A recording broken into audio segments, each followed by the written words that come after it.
welcome to Sons and Daughters. We've got another week, and we've got another great guest. Today, I am going to talk to Miss Julia Cole. All right, some of you have definitely heard her name. Maybe some of you haven't, but get ready because this woman is about to blow the you-know-what up. She is about to take over the country music world, getting ready to go out on her first tour that she's headlining, dropping her album, Love You to Death, on May 28th. She's performed at the Grand Ole Opry, CMT's Next Woman of Country. She's opened for some of the most recognizable singers in country music. She's got a huge social media following, which is, huge, over, 1.5 million people.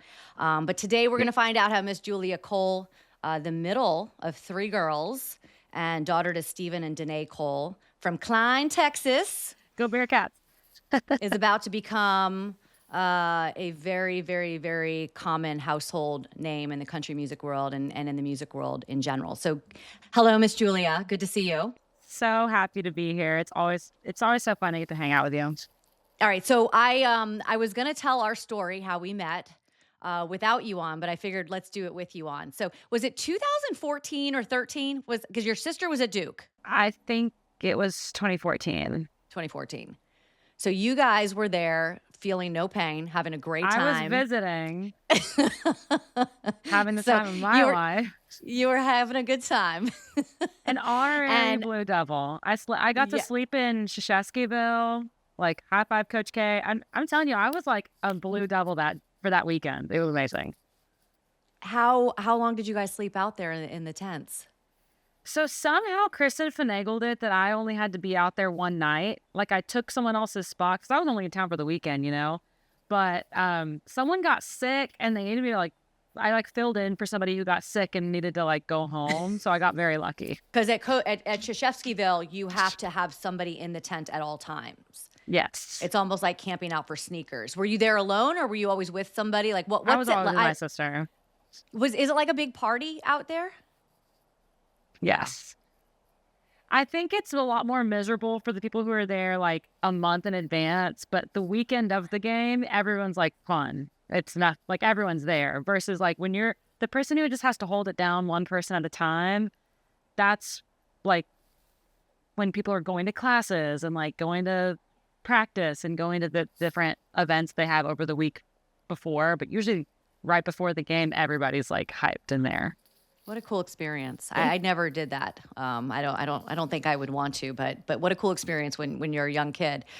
So I'm working the game, and where I sit is literally in front of the student section, and I'm sitting there, and during the game, I'm just getting blasted with this long blonde hair, two sets of long blonde hair, just over my shoulder, in my hair, just blasted, right? And there was a part of me that was starting to get a little annoyed. I was like, huh.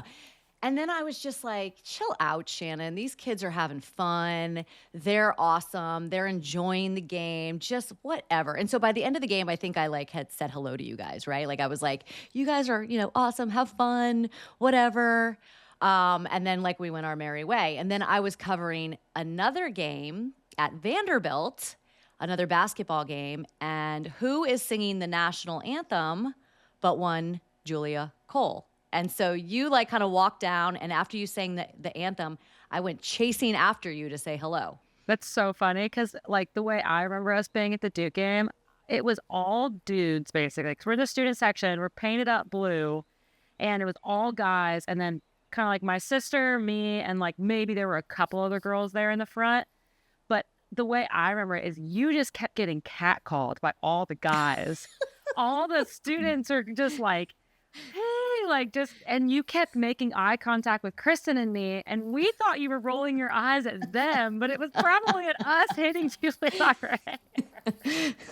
But we were yeah, we've got her back. These boys are being lame, but we're her girls hanging here in the front.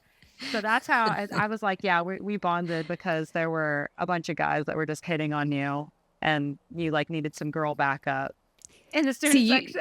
Yeah, see, you have the IFBs in, so I don't hear any of that stuff. So if there was cat calls, I definitely didn't hear it. Oh, they were just yelling for you, girl. It was amazing. Oh my gosh. Well, there you go. Two sides of the same story.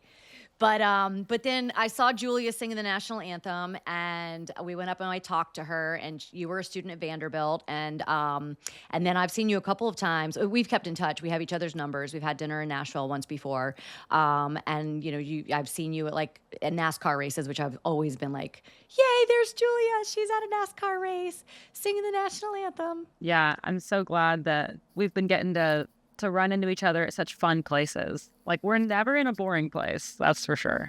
You've been killing it. So you've got your new album, Love You to Death. What? Tell me about the name. Love You to Death is the title track of the album, and it's definitely on the crazier side of songs I've ever written. We actually just got to film the music video for it in this huge mansion on Sunset Boulevard in LA.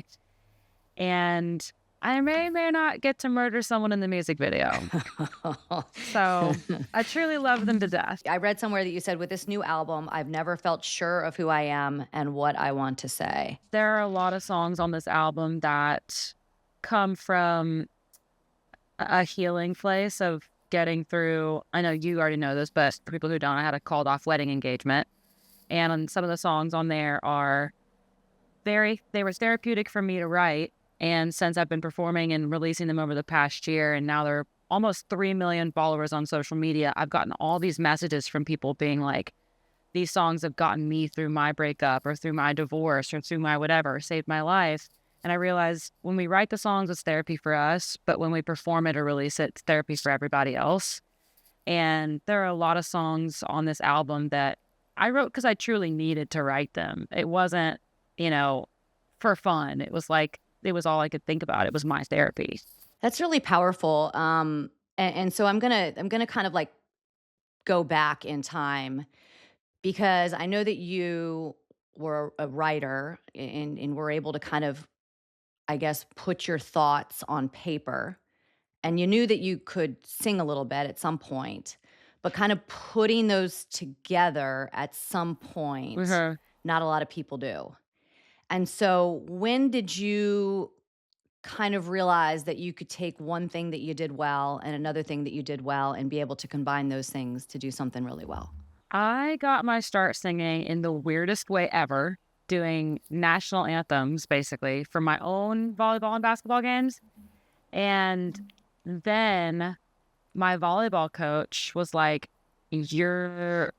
your anthem is pretty good. I just saw the Houston Texans are having a singing contest for the national anthem. Why don't you submit a video?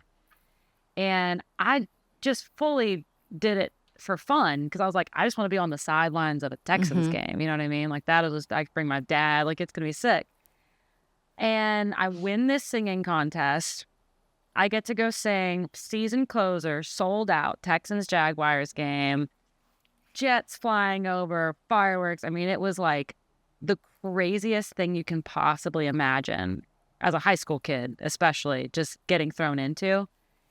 And I remember that day, everyone around me was so nervous, like freaking out. And I just really wasn't. I was like looking around at the crowd, and I just felt so comfortable and felt like I was doing what I was meant to do. And then after the performance, I just kind of realized how unique that was and how special it was. And I was already a writer. Like you said, I wrote a novel in high school. It's like a 500-page book, and won a bunch of poetry contests. And I thought I was going to Vanderbilt to be a creative writing major. And it just, like, I was already going to school at Vanderbilt in Nashville. This had nothing to do with music. That's why I think this is all such a God thing. Like, my freshman it does dorm, find you, right? Yeah, like my freshman year dorm was on Music Row. That's so crazy. It was insane. I mean, I couldn't throw a rock without hitting a major music publishing house. Like, so it was definitely like all the pieces had been working throughout my life, but I didn't realize it. And then after that national anthem, it kind of sparked my interest enough that it gave me the confidence, because I won this contest. It gave me the confidence to enter a couple of other contests. So I ended up winning like the Rodeo Rock Star contest for the Houston Rodeo, the Woodlands Idol contest it was just like a singing contest up, North Houston. What songs were And you singing? Were you singing the national anthem? covers. Oh, covers. Okay. No, I was just doing cover. It was like karaoke covers, singing contest, basically. See, so that's what I want to get to, right? Like you say like all these things were like lining up for you to get to this point that you're like singing the national anthem is one thing, not your words. You're kind of just, oh, say, can you see right in front of a lot of people. Writing is one thing, you wrote but finding a way to combine those things, your words, standing in front of people, now being very vulnerable to music is, and I want to find out how those things all lined up. But I want to kind of get back a little bit. So put that in the back of your head, right? That's where I want to get to is how did Julia Cole, who's singing the national anthem in front of thousands of people and wrote a book, now kind of realize that Write all songs. these things could be put together. Your middle sister, which I think is really interesting. What is it like to be a middle sister of 3 girls? It's truly the best thing on earth. And See, I bet you there's a know lot of middle sisters that would say it's the hardest thing. I will pull the middle child card every day. Like, believe me, I am your classic middle child, but I am so thankful for both of my sisters. I wouldn't be who I am. I mean, I have 2 built-in best friends. It's the most insane, when I think about it, blessing that I had nothing to do with. I'm just like, thank you, Mom and Dad. Like, this is because I'm so close with them. And it actually has inspired my whole relationship with my fan base. Like, my country music is called Sisterhood Country. And it's because I've realized, like, my music can be that sister, that shoulder people need to lean on if they want to cry about something, or if you want to celebrate something or have a great time, whatever it is. Like, my sisters are always there for me. And I feel like my music can be there for people in the same way. Mm-hmm. And it inspired me in so many different ways. Yes, there were also many sister fights that were brutal, and we still have them, because it's just the way it goes. But we all have that unconditional love for each other that kind of allow you to have the really bad fights and know, like, no matter what, if somebody came after one of the 3 of us, the other 2 would have our back. And you and your sisters are not just like, you guys are very, like, you guys are high functioning overachievers, because like, I go back and look, and I'm saying that, like, listen, I could have 2 sisters. Not both of them went to Duke and one went to Vanderbilt and end up kind of doing all these great things. That's a lot. That's amazing, right? So take me back to Klein, Texas. Take me back to what it was like to be Julia Cole, part of this young kid. I know you come from a sports family, so that was probably very much part of your life. It was, and I think it had to do with our drive to excel. It was Where definitely. did you get that? I mean, our parents are both amazing. They both came from nothing and got their own way into college and just worked so hard to build this life that they dreamed of for so long. And they always treated us like one thing I distinctly remember from our childhood is our parents always spoke to us kind of like they would speak to an adult. Like, they treated us with respect. Occasionally they'd lose it and give us the because I said so. Mm-hmm. But for the most part, if we said why, they would give us a reason why. But they were still very strict. Like, I couldn't watch PG-13 movies till I was like 16. But one of the things that they would give us more leeway on is if we got good grades, we could have a sleepover on a weeknight. If we got good grades, we could have the extra pixie stick, whatever. So they always made, So you worked for what you got. Like, we worked for what we got. you if you didn't hold your end of the bargain, then things were going to be taken away from you. Yeah. And they definitely emphasized sports being the school thing. So instead of making it like a pressure, you have to do sports, it was like, you're cool if you do sports. You have to do school. Mm-hmm. School, we're going to be on you about that. But sports, just like, that's when, when you want their approval, it'd be like, do well in sports, and they're going to think you're like the coolest kid on earth, just wanting your parent to think you're. So were you a jock when you were younger? Oh my gosh. I was such a tomboy. Like, couldn't be caught dead in pink. I was always dressed in something that I could play sports in. Because recess, I was playing soccer with the boys. Like, it was, my poor mom had the cutest outfits for us. And it was pulling teeth to get me to put one of those on. Like Was your Easter, sisters, were your sisters like that too? yeah. Yeah. Everyone was tomboy. No one was a girly We girl. we were all like that. But my Yeah. mom was a tomboy too. I mean, she grew up Yeah. on a farm driving tractors and was one of the boys. And so she she grew up in a way smaller town than we did. So um Is like Klein, Texas pretty small?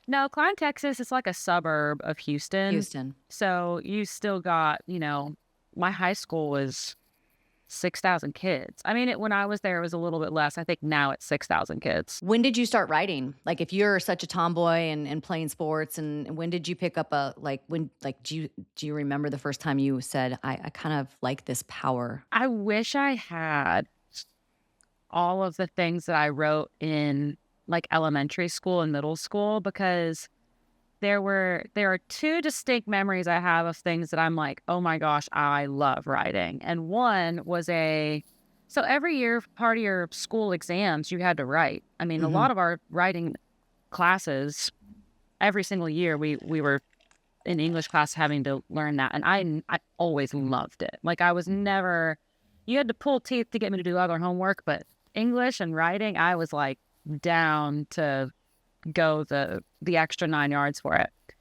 But my fourth grade teacher, Miss Bowersock, I just remember I had this state exam, and part of it, you had to do an essay for it, and I won something with my Fourth grade, you essay. said? Yeah, it was like my essay was voted like the best essay of something or whatever. And I remember it was about my dog that had died.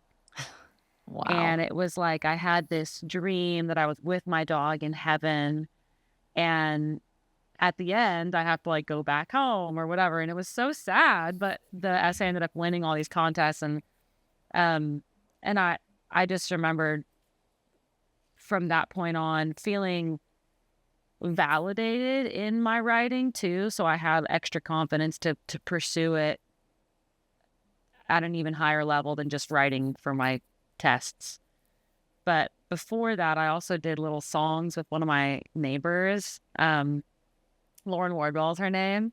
And we had this songbook, and we don't have any of those songs because her brother, Harrison, like destroyed the book. I don't remember if he threw it in the fire or just tore it up. I don't remember how he did it, but our retaliation was we went back and like hung all of his underwear on his fan in his bedroom.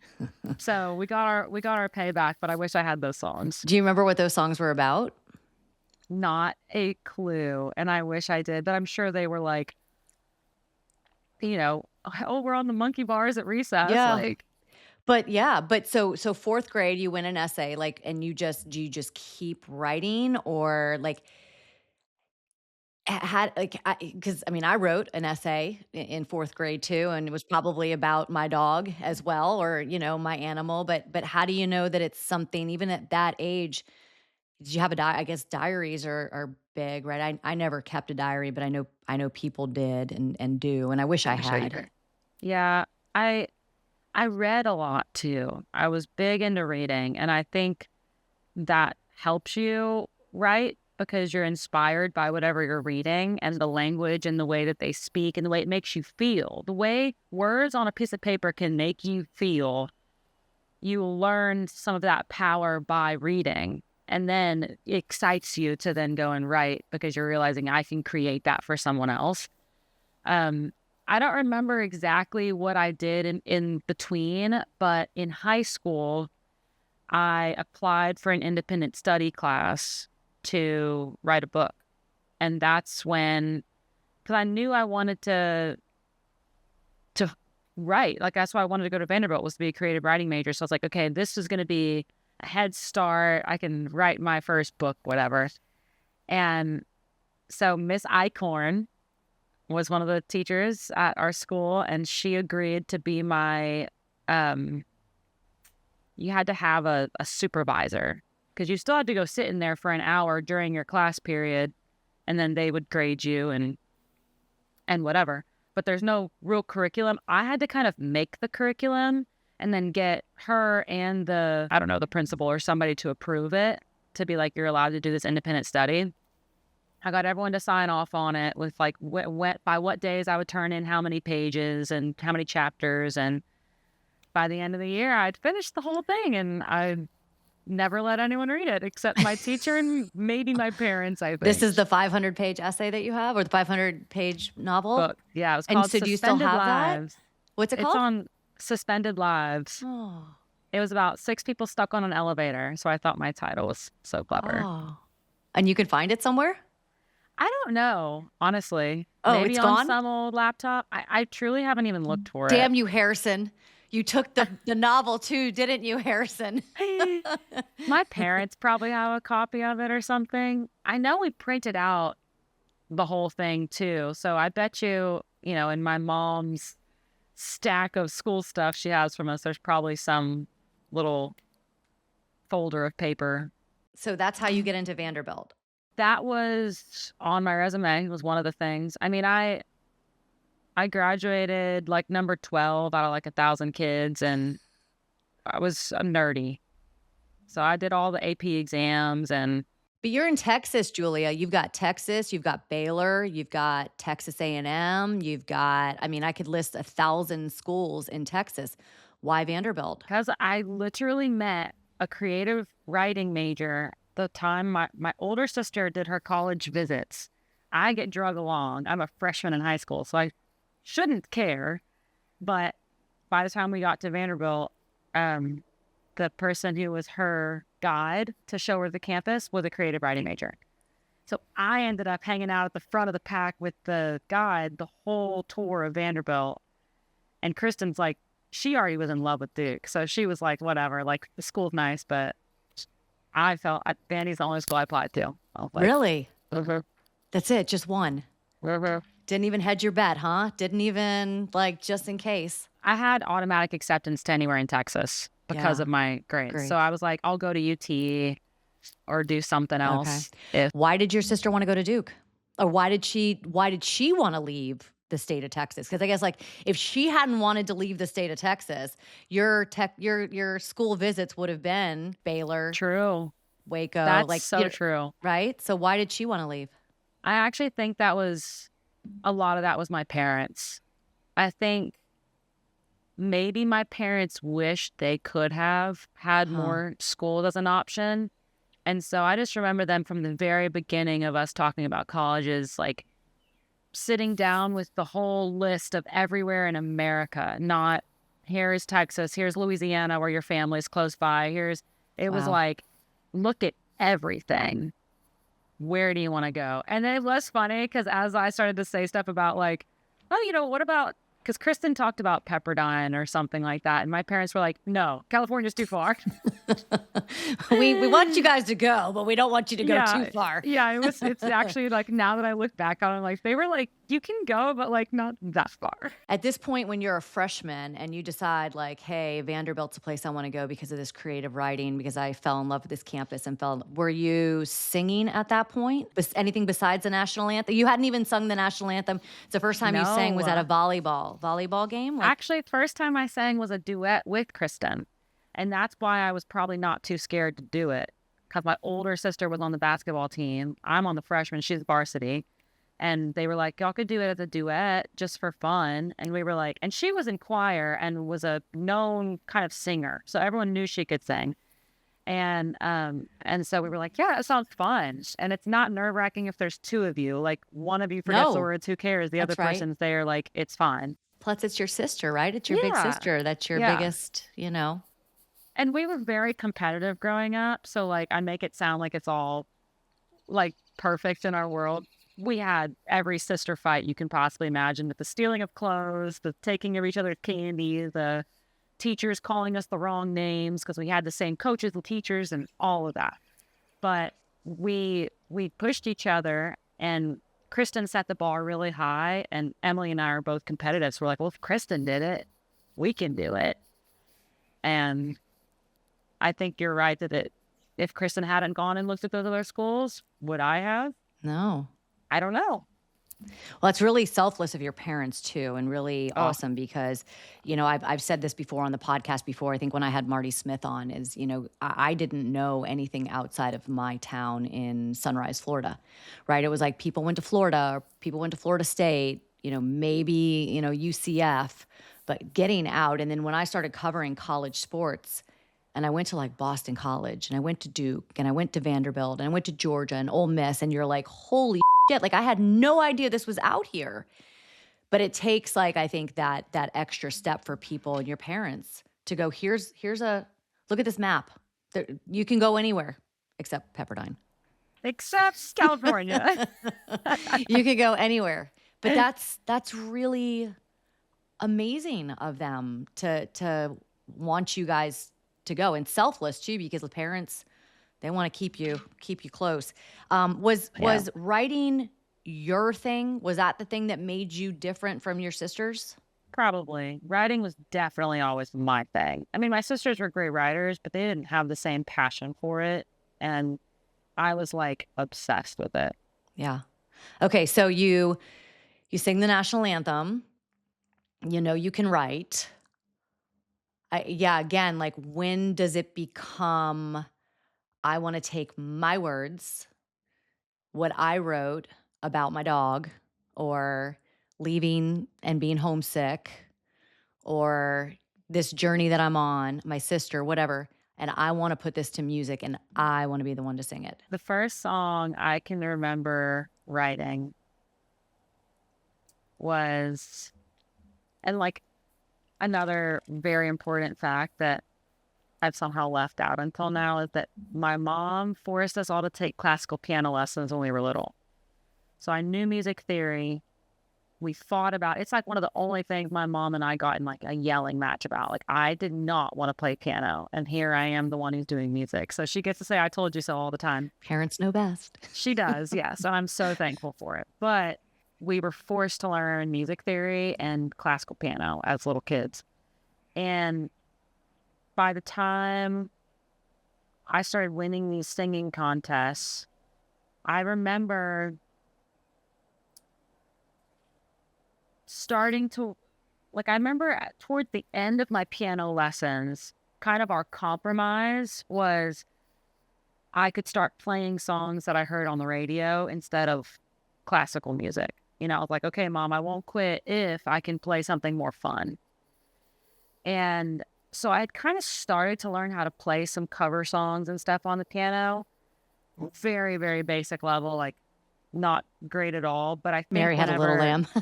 No, I can play that. like on the radio, like songs that were pop, fun, and That's country awesome. songs, like stuff that I could feel like I wasn't just having to go like play Beethoven and like, Yeah, I you know get what I you. mean? Chopin. I was like, I'd rather be outside playing That's pretty badass to volleyball or be able to play soccer or something. Beethoven. What's the I mean, I'm first sure I played the kid version of whatever, but what was the first poppy sort of on the radio song? I think it was Adele, "Someone Like You." Were you singing it at the same time as playing the piano?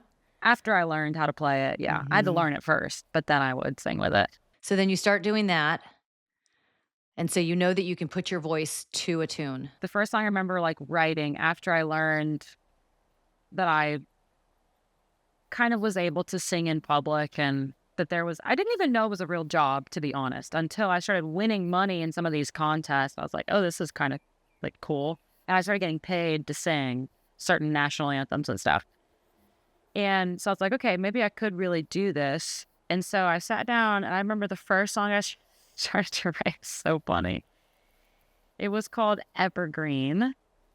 And I was so heartbroken because we had a really bad drought. And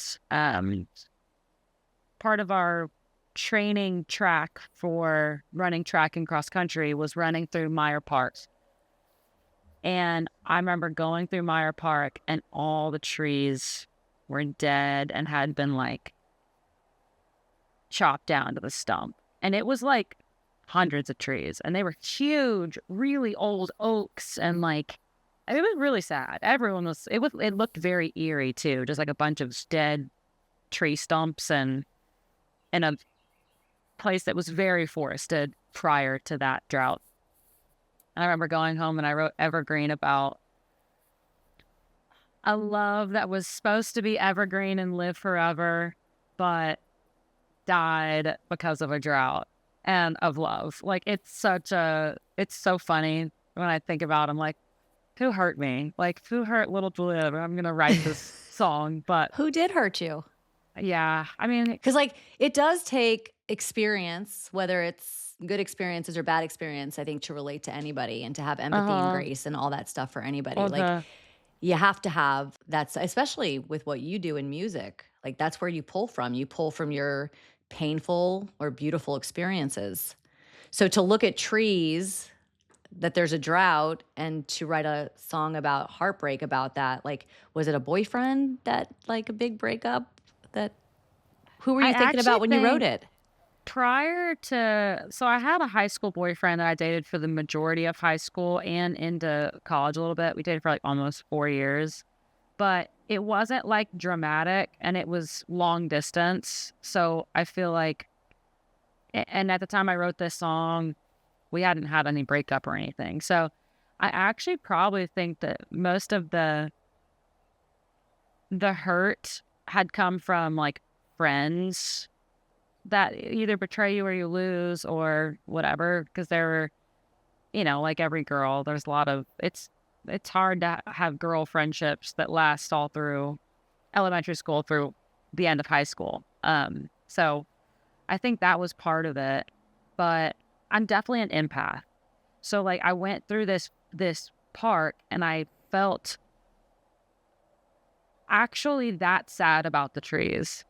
Like I was devastated that this history had been lost. These trees that had worked so hard for 100 years to grow because of 2 months of no rain, all that work and all that history just gone, wiped. All the homes for all the animals that lived in it gone.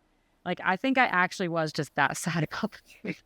I it's so amazing because like when you think about people who write, I think writing is the most beautiful skill out there. I'm so like I can write, but like I don't have the patience, I don't have the time, I'm not good at it because I haven't practiced. It's all of those things, right?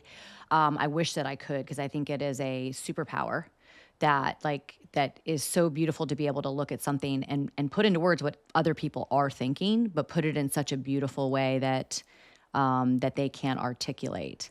And so I don't know. I'm so fascinated at that. Like to turn in trees into a love song.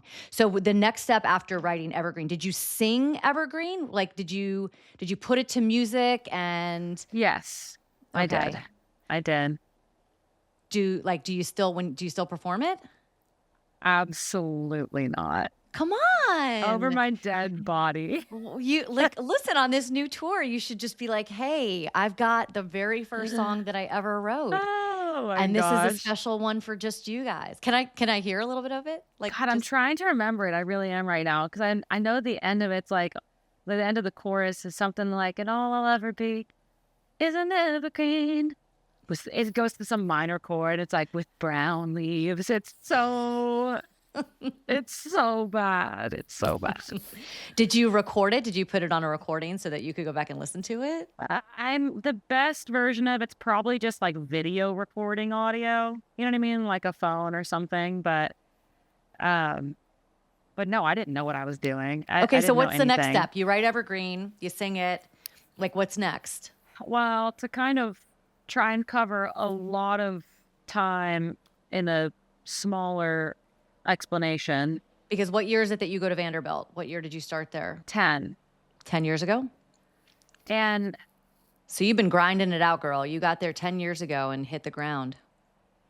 I was so naive that it actually worked to my benefit because I didn't know that I wasn't good.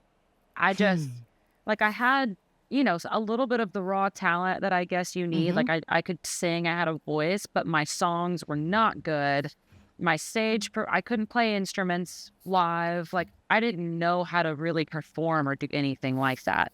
other than a national anthem, maybe, But what was or the a point? Like, you get to Vanderbilt, what was the point that you're like, all right, I no longer want to just do creative writing. I now want to sing. I know you said you're was right next to Radio Row, music row. Yeah. Music Row, all that stuff.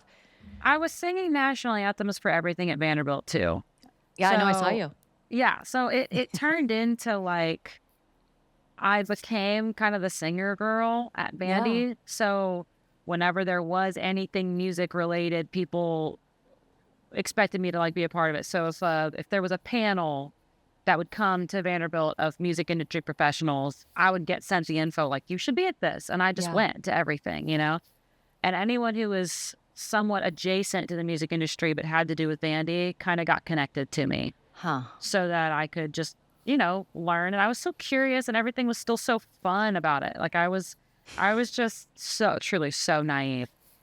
And I We all thought I are. was awesome. I thought I was like one step away from being Carrie Underwood. Mhm. All I had to do was have that one song or whatever. I did not understand in the slightest, but I had so much work to do. Yeah. And I'm thankful because, you know, the delusion was the only reason that I wasn't too scared to pursue this. Because I look at it now and I'm like, I can't believe I played those songs in public or I went to so many different just open mic nights and writers' rooms or writers' rounds and just met people that way, listened to other people perform and hear their stories about the songs they wrote. But one of the big key things that changed everything was I met a songwriter named Chuck Cannon, and I actually met him in Houston. One of the judges for the Woodlands Idol singing contest that I won is named Kyle Hutton. And Kyle was like, you need to meet Chuck Cannon when he comes to town. He had a show at Do-Si-Do, which is one of the venues in the Woodlands. And so I met Chuck, and he had never heard me sing or anything, but we talked that afternoon, and I offered to sell merch for him at his show that night. So I'm selling merch for him, and he's like, you know what? When you get to Nashville, you got to meet my wife, Laurie White. She's an amazing producer and songwriter, and just, I think y'all will hit it off. And between the two of them, I started to get really coached in songwriting. I mean, they signed me to a publishing deal. It was a co-pub deal, and they just connected me with other writers who were also teaching me. And they would sit down with me after I had a write and look at the lyrics and look at the song and be like, okay, this is good, but what if we did this? And what if you did this? And, there's only so much real estate in a song, so you don't want to waste space on saying the same thing twice. But you also don't want to confuse anybody. You got to stick to the same general theme for the whole song because you only got 3 minutes to get your point across. So, and I mean, it was like through them, I really got the crash course on the art of songwriting, which is very different from poetry, very different from fiction writing, a novel. Like, it's its own art completely. I'm putting myself in your shoes as well. You saying like, I didn't know that I wasn't good. Like, I remember when I started in television, same kind of thing, right? So green, but you love it and it's exciting. And like, I think that takes over that naive sort of little girl not really realizing that there's a lot of work. And then in TV too, it's like you don't want to put that because that word that takes up a space or it's redundant or you Uh, don't want to say this and less is better, less is more, get to the point, don't bury the lead, like all of those things, like you learn how to hone your craft. And it's the whole Malcolm Gladwell 10,000 hours, and so that's why I loved, like, people like, she didn't just show up, you know what I'm saying? Like, she didn't just show up on the stage in her Love You to Death tour, like, this has been something that, started playing piano with her mom when she was younger and started writing, about her dog. All of these things, like the 10,000 hours, and then you get to Nashville, and all of a sudden, it found you. mhm. Like, it found you, what Julia Cole was supposed to do with all of these things. And we started this, you saying all of these pieces and parts had kind of been in my life, and then it all kind of put together and it found you. I definitely know that it's what I was meant to do because I never really chose it. Like all these things just kept happening independently. And then, like I didn't beg my parents for a piano. You know what I mean? Like all these things happened so independently of each other and then just came together for me to be able to do what I do now, that I'm like, God had a plan and he set up the pieces and I had to do all the work, but it was always there. Like the path was there for me. I just had to find it. Did you know what you were chasing, or did you just kinda keep rolling with what was in front of you? I think it just kept snowballing. I never really knew what the goal was because, again, I was so Yeah, uneducated on the music I get it. industry. I didn't know what the win would be. I didn't know how people here even calculated a success. So I was just like, I know that there are people who have this as a job, which means I can get paid to do it. Like I've started getting paid to do this, so it could be a real job. And it's something that I really enjoy doing. And I loved playing sports, but at the time there were no professional volleyball leagues in America. And I'd spent every hour of my life basically playing sports or studying. So I was like, this is basically the first thing I've found that I'm still really passionate about that I can actually make money doing. Now there's pro volleyball leagues and stuff like that. And my little sister Emily and I are like big advocates for women's Yeah, athletics. And yeah. Your um, sister does a lot of NIL stuff, right? yes, she Yeah. does. Emily is one of the founders of NIL TV. And it's like this new media company that basically has the right to use like all of the D1, all of the schools' names and logos and all of that. And so they're like doing a bunch of media with like NIL athletes and student athletes. So I think there's probably some crossover that y'all would have Yeah. fun connecting on, but it's very new and she started there like a month ago. Again, complete overachievers. Like, I love you and your sisters. Like, I'm like, this is like, these 3 women are so freaking incredible. Beautiful, smart, talented, badasses, not afraid of anything, just keep pushing forward. Um, you mentioned the breakup, and I had this story. I had this question written down, because I think you and I might have gone to dinner, like, right, you came and met us when we were there for the NASCAR championship, and I feel like it happened, like, you had just recently, ended your engagement. And I wrote this question down because I did go back and I was reading the lyrics of a bunch of your songs to kind of like I loved, let me see, where did I put these notes? Is there a pearl necklace? Is one called a White pearls. white pearls, pearl necklace, sorry. No, that one's about my grandma. White pearls. I thought, well, let me see, where did white pearls. I did. I said, is that about your mom or a grandma or your mom, woman in your life? Because I felt like you were talking to somebody that was very powerful in your life. Yeah, I wrote it about, so it was for my grandma's 75th birthday. My mom was like, Maudie doesn't really want tangible presents from you, but like a song for her would be really special. And I was like, that's a lot of pressure, try and write something write something that would even represent how incredible Maudie is. And I sat down to write the song and truly just felt like it was the lyrics just channeled from heaven straight through me to the paper. I mean, it was the fastest song I like ever wrote. I sat in front of the fireplace in Houston and the lyrics just fell out. And I realized halfway through it that I wasn't just writing about Maudie, I was writing about my mom too, because they're both such inspirational, incredible women who've gone through hard, hard things and overcome hard, hard things. And I think seeing how much they went through, seeing how they walked so we could run, has always been, it's always been front of mind for me. Like I've really, maybe when I was a little kid, I took it for granted, but as soon as I was old enough to realize my parents, my grandparents, but how hard they had to work to get to the point where I could go to Vanderbilt. You know what I mean? I've always been like, God, they didn't have that same like opportunity and they would have loved to have it. Is Honey Child for you? Is that song written for you? Because I almost feel like you're singing to you. Yeah. So Honey, oh my gosh, you're pulling archive songs out. Well, Wow. I went back and like read. I want to see what I want to know is like like I feel like your breakup, and I mentioned this. I feel like your breakup was like a real, like obviously hugely painful, traumatic time in your life.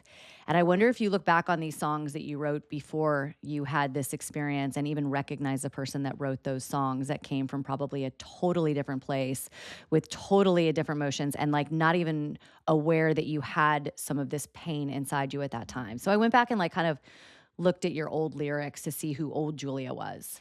Yeah, there's definitely a lot less um heartbreak or sadness in the earlier songs. Like those were me not truly understanding the purpose of music yet. I didn't know how to write a great song yet. So I was doing my best, but it wasn't until I think when I had to start writing songs because I was feeling so much actual emotional pain and I was taken over by the feelings and I had to write them. It wasn't a choice at that point. I wasn't sitting down to write this song because I thought it would do well. It was like, I'm sitting down to write this out because I can't do anything else.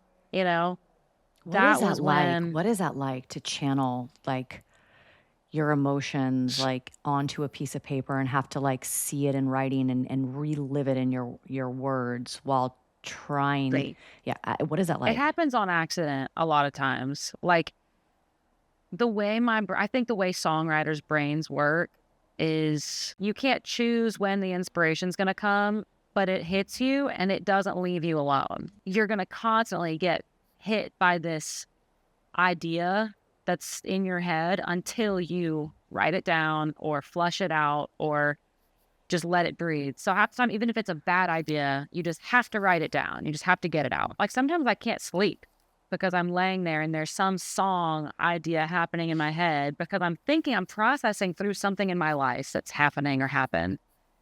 And it's just, I don't know if we songwriters like train our brain to start thinking of it in lyric form Yeah, when I it's would in your say it's head practice. You're training, yes. versus just like overthinking. But I think maybe it is you're just thinking about whatever's happening in life and then a word or a phrase or something catches you and you're like, that could be a song. That is actually the main thing that the rest of it is going to get written around. And sometimes you just write a little word or a piece down and then you go flush it out later. But yeah, when songs started coming from a place of I wasn't sitting down trying to write something that I thought would have success. I was writing things because they were taking over my brain and Yeah. I couldn't think about anything else. Yeah, my producer, we kind of sit down and talk about different stuff. She before we do these interviews, and she always has like a unique perspective that maybe I didn't think about. Just like you working with producers, right? Same kind of thing. And one of the things she said that really kind of struck me was that like your breakup when you wrote the Ring, or this Ring, I'm sorry, your breakup didn't just happen to you; it happened to your music too. And, when you look back on pictures in a photo album and you remember who that person was before this trauma happened or this exciting thing happened, whatever it may be, but your picture book and the way you look back on is your music. Like, do you ever miss that person that was a little naive and still kind of writing these happy, beautiful songs? And All the time. really, All the time. can you Yeah. channel her? Can you chant, or is Yeah, she but just gone? I think there's a beauty in growing up too. And I think that like you couldn't pay me to go back to being that naive person. There are things that I definitely recognize were silver linings of that era of just, you know, blindly going after it. Um, but I feel so much more peace now, probably, than I did when you're trying so hard to figure things out and figure out who you are, and you're just developing in that fresh out of high school, you're in college, it's your first time out on your own. The world is your oyster. You can be anything, but it's almost like overwhelming because the world is your oyster and you can do anything or be anything. And I think I had to like try 10 billion things and then come back to basically being exactly who I was before I left home, which, isn't necessarily exactly who I was emotionally, but all of the values and things that I had the ability to go out and question if, the things that I was taught were right and I was taught were the best. When I left home, I was able to explore the world and decide if I agreed with them. And it all just circled back. And I'm like, yeah, my parents were right about pretty much everything. So here we Well, are. I mean, Julia, one of the reasons I started this podcast was because, like, I know you're in your early 30s. Like, I got a big one, and it doesn't start with a four coming up in a couple of months. And as I got into this very reflective state of my life, which took me a lot longer to get to than maybe someone like you, right? Like someone who can articulate moments in her life and share those with people because you're going through it and you think that your experience and your experience can help others. Like I got to this reflective spot in my life, right around 45, like that time, going through a job loss, going through a divorce, realizing all of these experiences that I've had in my life can and have when I have one-on-one conversations with people at a bar or dinner or whatever, definitely resonate with people. And so now I was like, I can take this and I could do this in a different space where more people can see it and feel it and be more vulnerable. You've been that way for a really long time with your songwriting, which I think is a very mature and beautiful thing and very, very mature for someone who's a teenager who just like when I was a teenager, I just wanted to go get drunk, right? At like a bar. Like I didn't want to like share my experiences and write them down and be this very sort of reflective person. So I think the space that you're in, just what I'm saying is just wait, girl. Like your early 30s now, just wait as more and more experiences come your way. You will be able to help people and share with people in ways that you have no idea. All of those skills that you've developed will only be greater. I'm thankful for the ability to apply the hard things I go through to something that feels purposeful. Yeah, I love Like that. every single hard thing I experience, I have kind of an outlet, a channel, and a direction to go with it to where it doesn't feel like a waste.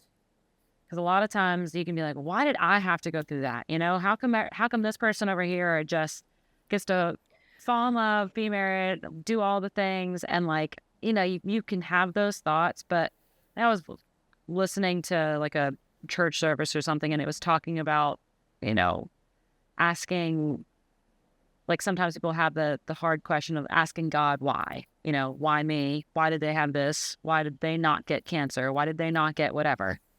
And I did or whatever. And it was beautiful, and the way it answered it was like sometimes you go through things so that your testimony for other people can be more believable. Like Hmm.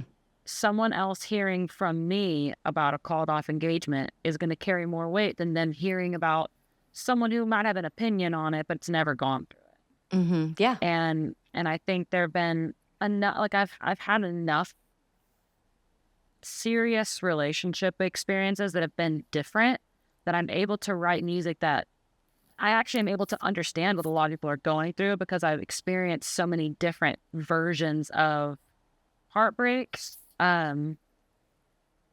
But I definitely keep telling God, I'm like, I'm kind of over it though. Like, haven't I had enough? We good? We good, my guy? Yeah, I always say, "What do you want me to learn from this?" And that does take a long time to get there because I do think that when bad things happen, people do go, why?" And I've realized that there is a why. We just don't know what that why is yet, and it's our job to figure it out. It's our job to figure out why. And my why is this. Like one of the reasons that I wouldn't be doing this if I hadn't gone through, the dark times that I went through in many different ways, right? If I was still married, who knows if I would be doing this. And I always say, like, I've walked in so many different pairs of shoes. And that's what it sounds like from you too. You can only empathize with people, right? Like it's like walk a mile in my shoes. Well, you can only empathize with someone if you've actually walked a mile in those shoes. Every time I experience something new, like a different type of struggle or relationship issue or whatever, it just makes me that much more aware of how much there is to learn, Mhm. and how some people have experienced things that I'll never understand and never go through. And I might go through those things later, but like it's very eye-opening whenever I experience something and I have this new light bulb go off of like, oh my gosh, now I see why people stay in a relationship that's super controlling, or like I didn't understand until I was in it. And then it's you every single time you go through something, the world gets even wider of like, oh my gosh, there's so many people who are going through this that now I'm going to be able to connect with and relate to. And they message me and help me through, like, my fans and stuff. They help me just as much as my music helps them. I've gotten so many messages from people that are like, I went through the same thing. Now I'm with the love of my life. You're going to be okay. I've been brought to tears by my DMs many times. So Well, girl, I'm with the love of my life too, so everything is gonna be okay. good. Okay, so I do wanna talk about the concert real quick, but, this is a reflective sort of journey, so I'm gonna kind of I think number one, mom doing the piano, making you take piano lessons. I feel like Yeah. that was a very kind of significant moment. Your sister deciding that she wanted to take tours of different schools, and your sisters just in general, I think probably were that they probably were the ones who led you down your path. Your teacher, is it Mrs. Eichhorn? Mhm. Yeah, making you the creative writing. I didn't get the name of was it your volleyball coach who made you send in the video to sing the national Coach anthem? Jurotsky There you go, Coach Yuratsky. And Chuck Cannon and Laurie White. and Lori White. There seems to be a lot of like pivot points. And then we won't say his name, but the guy who gave you the ring Yeah. He's sent not you the on a only whole person new who's, path. and that's the thing. He's not the only person that's taken me to look at wedding rings. That's Oh what's boy. crazy. I have experienced some things. Well, that's a whole nother podcast. If you're getting Oh, multiple rings, I hope you keep those. no, Diamondback. It's on the album. Well, you get to keep the song, and that's Yes. much, You know much, what? I much told richer. myself that too. I was like, I I don't want him to be able to say I took a single thing from him. So I'm gonna write a song about it. It's gonna be worth wearing the ring anyway. That's right. Thing. She's been working her ass off, ladies and gentlemen, by the way. Ass off. When I saw you in Nashville, you came in hot, man. You were just coming out of the recording studio. I think you were leaving the next day to go somewhere. Like, she's sitting on the porch right now, but this is not how she has spent the last 10 years. She has been busting her tail. She does stuff on social media. She has built a following. She has the videos that you sent out, the whole like sing a song right away, like very creative, because I have been following you for a very long time. She has busted her butt to get to where she is. She has put in her time, and now it is your time because you're about to go on tour, your own tour. Julia Cole. It's insane. This year is You have crazy. worked all. Keep that.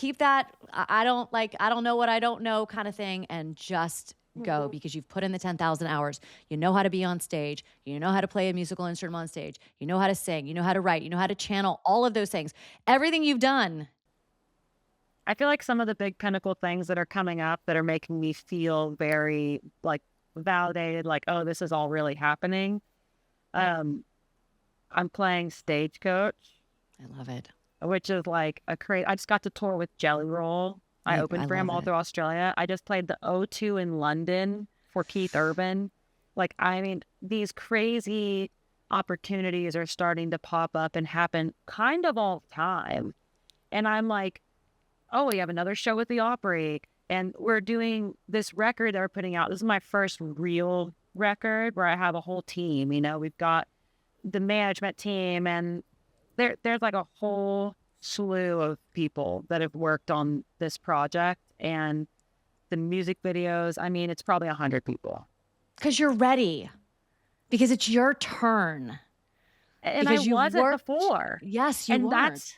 that's what's so cool. I'm like so aware Yeah. that the music I have now is it has matured and grown into something that now is going to go out there and really make a big impact. And I had to go through things in life and learn not only the importance of like how to really write a song, but the purpose of it. Like your purpose is connecting with people and making them feel better. If they're going through something and you can make them feel like they're not alone, Yeah. or feel like they're strong enough to get through it, or feel like this could at least be an escape for a second from what they're going through, you're serving your purpose and you're giving people something that it's a real value to them. Didn't My understand that musical before. therapist. My musical Truly, therapist. truly. I'm a huge music person. I grew up in the 90s at a time when we had so many different types of music, whether it be grunge or hip hop or industrial. And I feel like when I listen to music, it's a timeline of my life. I can literally taste the food that I was eating at the time that I first listened to this song, or feel the heartbreak that I felt when I first heard this song about this person. The empathy, the all of that stuff. Like I as well am very connected to music. I love music. And so that's one of the reasons I think what you do is so beautiful, because I don't have the ability to take those emotions that are sort of in me and create something that everybody else can share. So, okay, so what is success before I go? Like what is when you lay me down, now I lay me down to sleep. I pray the Lord my soul to keep, like when you pray to God at night and say, God, please, as I get, ready to go on this journey, what is it? I think the concrete things change every day of what I think is like the true pinnacle of success, and the industry is constantly changing. So Yeah. it really is a moving target. But my first publisher, like I said, Laurie White, she was like my Nashville mom, my mentor. She taught me how to write a song. I lived with them when I didn't have housing. Like she was my mentor in everything, even out more than music, just like how to be a woman. And, my family was super close with them, and Laurie got cancer and passed away very, very tragically, and very suddenly. But When was her that? definition, 2019, 2018, her definition of success was doing what you love with people that you love.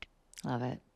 And I try to do that. And it ebbs and flows. And sometimes you got to make changes so that you can make sure you're still doing what you love with people that you love. And that's the goal. And it's hard Yeah. to achieve. Even when it looks like on paper, I'm doing what I love with people that I love every single day. You have to work to keep that at the center of it, because Yeah.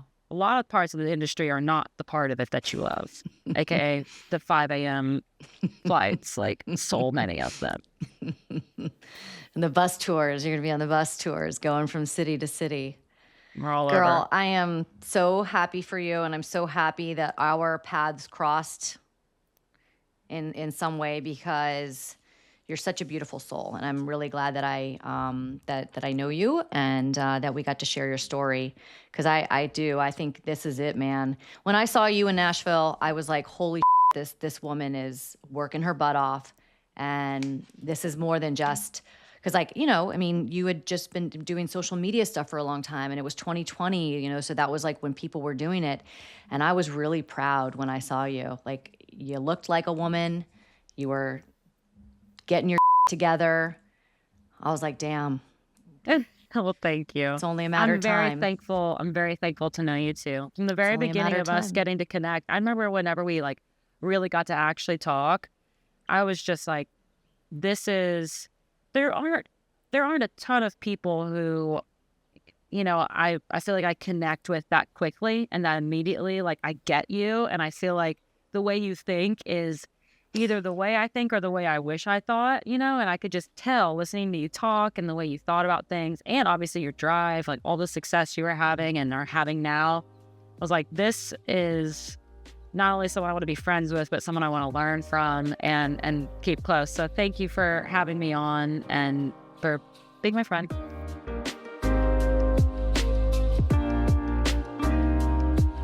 All right, so, like, I mean, I said, what do you think?" Like, I always say that, right? I always look at you and I'm like, "So what'd you think?" And you went, "Oh, okay." I love Kelly because she's honest and she's just like but, I mean and I always take that as a reflection of me not doing, like, a decent job kind of getting the right stuff out of her, but it was, maybe not where you thought we were gonna go with the interview?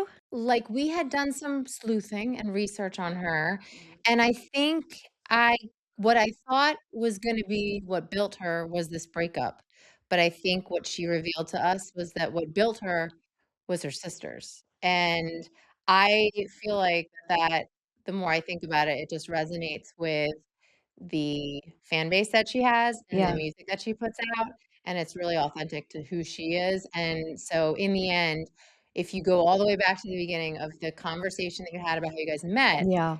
that meeting makes so much more sense to me now after hearing her speak.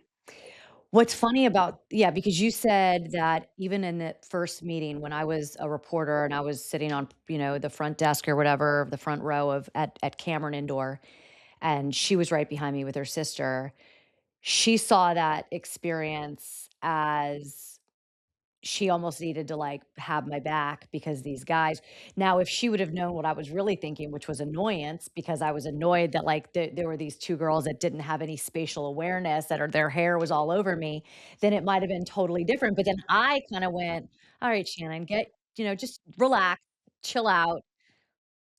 That was you." 10 years ago having a good time, and maybe that's I don't and you asked me that question, you said, "Why do you think that you guys have stayed in touch all this time?" I don't know the answer to that. Maybe it's because of what she said at the end. There's just some people that you just kinda feel a connection to regardless of how because we don't talk that much, we've only seen each other, I think, 4 or 5 times in 10 years, but there are just some people where you're just like, "Alright, cool." Like, I could be friends with that person. And I kind of feel like that's and I do think that she's very authentic. And I have said from day 1, Kelly, like, no matter who I work with, I just want consistent people in my life. If you're a dick, be a dick. If you're nice, be nice. If you're you know what I'm saying? Like, I just want you to kinda be the same person all the time. And I do feel like just watching her social media stuff and talking to her that she is that person. She is that same person. And I also love music, so, you know Well, I met her, that dinner you were talking about at Nashville, I was at that. That was the time I had met her, and it was very brief. It wasn't like there was any kind of, like, deep conversations, but what I will say is that you really believed in her then, and that was long before she's at the place she is now, and so when you look now, after all this time, like, what is it like to see somebody on the precipice of greatness where she is, knowing how hard she's worked? I'm really happy for her, because I think that it doesn't happen for everybody, and there's a lot of hard workers out there. I'm really happy that and honestly, I think she would be happy no matter what I just think she's in love with what she's doing, and she said it perfectly, right? Do what you love with people that you love. You don't no matter what that is, like so say we go work like, I'm just hypothetically speaking, say you go work a Super Bowl. So you're doing what you love, but you're working with people you don't love.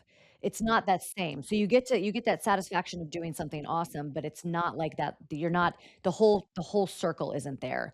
Do what you love with people that you love, and it really does sound like if that is her authentic reasoning, she doesn't need to be, you know what I'm saying, selling gold records or sell whatever it is. Like, she just wants to be doing what she loves, which is what I really think she is doing, and so I think maybe that's also a connection that I've seen with her is when I see her on social media, you could tell she really loves what she's doing, and so that when I think about her going and having her concert and headlining her own show and dropping an album, I'm really happy for her because she's truly doing what she loves to do, and now she gets to share that with everybody, and everybody gets to see, that authenticity from somebody, and I think maybe that's it.